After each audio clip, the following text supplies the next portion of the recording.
First dish செஞ்சாச்சு chicken gravy. இதுக்கு வந்து மிளகு, ஜீரகம், வெங்காயம், தக்காளி, இஞ்சி பூண்டு பேஸ்ட்டு, ஒரு சில்லு தேங்காய் வச்சு கிரேவி ஃபஸ்ட்டு இது ரெடி ஆயிடுச்சு.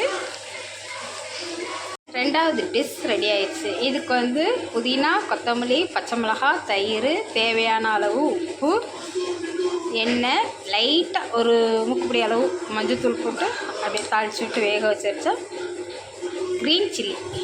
ஓகேவா? சிக்கனோட மூணாவது டிஷ்ஷு. இது வெங்காயம், தக்காளி கிரேவி ஆகிற வரையும் வதக்கிட்டு கொஞ்சோண்டு தண்ணி ஊற்றி சிக்கனை போட்டு வேக வச்சுக்கணும். நல்லா கறி சாஃப்டாக வெந்துருச்சு. இப்போ மிளகுத்தூள், ஜீரகத்தூள், சோம்புத்தூள், உங்களுக்கு தேவையான அளவு உப்பு எல்லாத்துக்குமே சேர்க்கணும். இது வந்து பெப்பர் கிரேவி. ஓகேங்களா?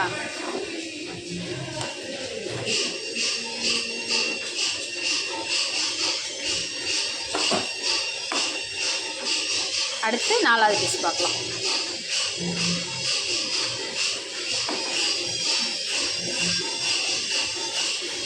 எப்படி ஜூஸியாக இருக்குங்களா? இது டிஷ் சிக்கன் 65.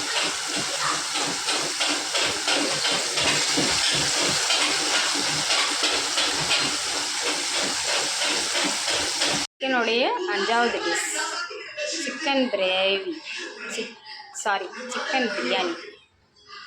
ஓகே, பார்த்துட்டு எப்படி இருக்குன்னு சொல்லுங்கள். Okay, thank you. 20 சம்பாரிச்சு